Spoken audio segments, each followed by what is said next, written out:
Hello, good morning guys. So for today's video nga pala ay akin lang pong sasagutin yung tanong ni Sir Ariel Raquel. So ito pala ang kanyang tanong guys. Gumawa po ako ng kodigo dahil isa lang po yung cellphone na ginagamit ko.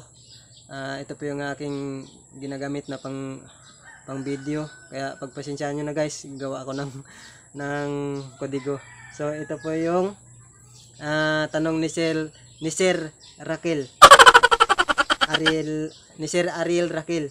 So ang tanong niya ay, boss, tanong ko lang, kaya ba hatakin ang kadena niyan kasi pang 20 inches lang ang capacity ng chainsaw, kaya ba ng 25 inches na guide bar? So mamaya guys ay gagawan po natin ng video itong na tinatabas po natin sa kahoy. So bago pala tayo magpatuloy ay akin po munang inanyayahan na mag-like, mag-subscribe at i-click po yung notification bell para lagi po kayong updated sa aking mga sunod na video at bilang tulong na rin po sa aking channel. So atin palang susukatin guys ay pasensya na nga po pala guys, ito pong comment ni Sir Ariel ay matagal na po ito. Pasensya na po kayo kung inyong mga katanungan na hindi ko po nasasagot agad dahil busy rin po ako. So pero sa ngayon guys ay sisikapin po natin na maggawan to ng video. So susukatin natin yung guide bar guys para makita nyo talaga na 25 inches talaga itong guide bar nito.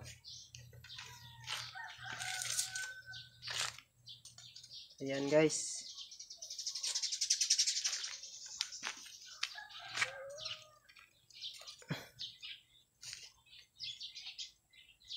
Yan, 25 inches. So papaandarin lang natin to guys para makita nyo rin kahit hindi pa natin tinatabas sa kahoy ay kaya nito hatakin yung kadena. So tara.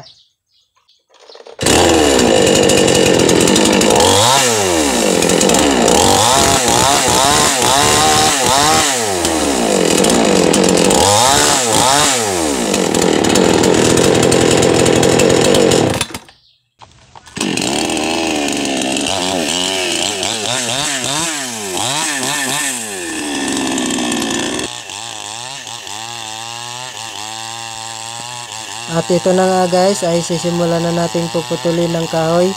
So pasensya na nga po pala guys ay hindi ko na po nakuhaan ng video yung bago ko palang tinutumba yung kahoy. So ito na po ay pinuputol pa lang natin yung kahoy. Natumba na po agad. Para po ay pwede na po natin siyang slicein at pwede na po natin gawing tabla. So ayan guys.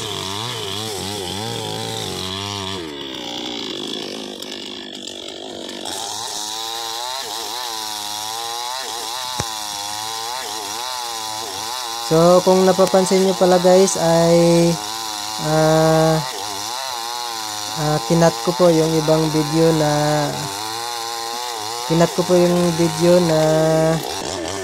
dahil sobrang tagal po. Dahil kung hindi ko po ikakat guys ay masyado pong matagal na baka hindi nyo na rin tapusin yung video sa sobrang tagal. So kinat ko na lang po. Hindi ko po pinorward dahil masyadong mabilis. So kinat ko lang po. Ayan guys.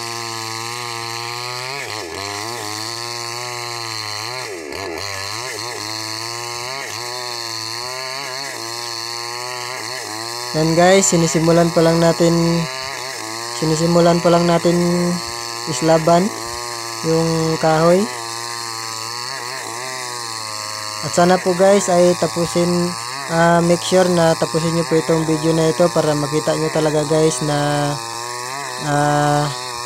talagang kaya rin ng 25 ay 52cc ay dito nalito na ako guys, 58cc na chainsaw tapos 20 inches na guide bar. Yun po yung guide bar niya dati ay 20 inches. Kung napanood nyo po yung mga previous video ko ay dati pong 20 inches yung guide bar niyan at binilhan ko ng sa mga baguhan pa ito guys, na sa mga kung hindi niyo po kung hindi niyo pa po nalalaman, kung hindi niyo pa po na alam guys, na yung chincho ko na yan ay pinalitan ko ng 25 inches. So yan po yung ginagamit ko ngayon, ay 25 inches po yan.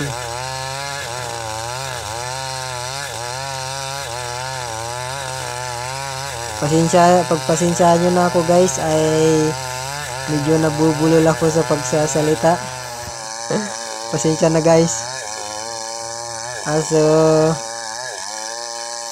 ayan guys, talagang sulit din yung ating chinso. Talagang kaya niya rin makipagsabayan sa mga malalaking makina, sa mga malalaking chinso na katulad ng 070. Kaya niya rin guys. Hindi rin po yan magpatalo sa malaki.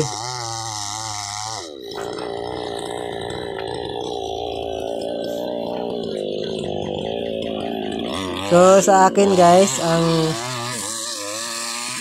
abang nanonood po kayo, kikwentuhan ko na lang po kayo. Sa akin guys, nung binili ko po ang chincho niyan, nung binili ko po yung chincho na yan, ay nung dumating,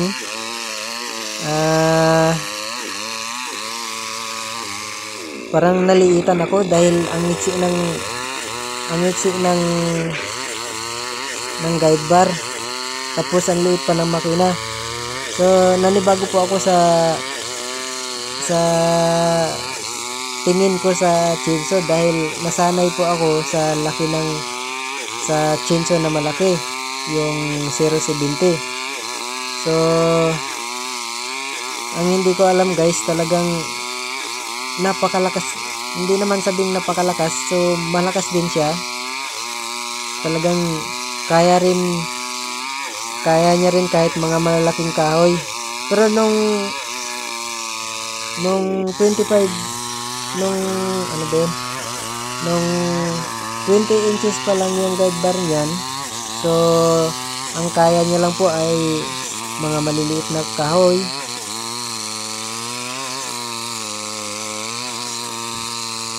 So nung pinalitan ko ng malaki, ay ng mahaba, ay yun guys, talagang napaka worth it.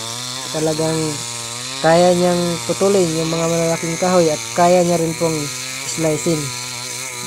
Depende po sa mga nagchichinso.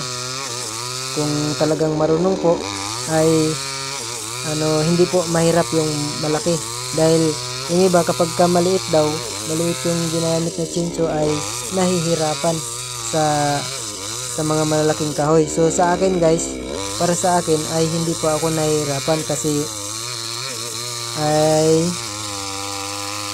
mas gusto ko gamitin ng maliit, kasi ang advantage nito ay magaan at matagal po akong mapagod. Hindi katulad ng malaking chinso ay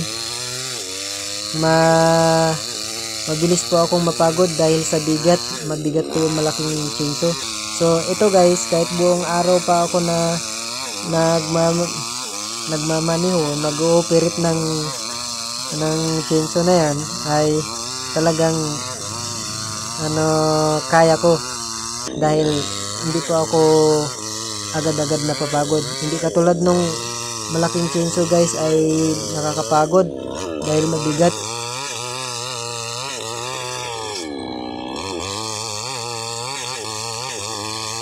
So ayan guys, nung umorder ako ng guide bar na yan guys, ay pinili ko talaga yung mahabang guide bar. Kasi doon sa choices na nakita ko nung umorder ako, may 20 inches, 22 inches, 24 inches at 25 inches. So sa akin guys, pinili ko yung 25 inches. Dahil gusto ko mahaba po yung guide bar ng chainsaw. So, advice ko na lang pala guys ay mas mabuti po na bumili na lang po kayo ng 24 inches na guide bar. Yan po yung guide bar na yan ay Kinex po yung brand.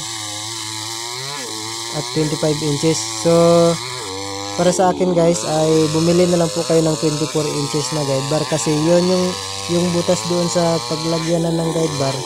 Kapag ikakabit na natin yung guide bar ay saktong-sakto lang po. Hindi po katulad ng itong 25 inches ay mas medyo malaki po yung butas.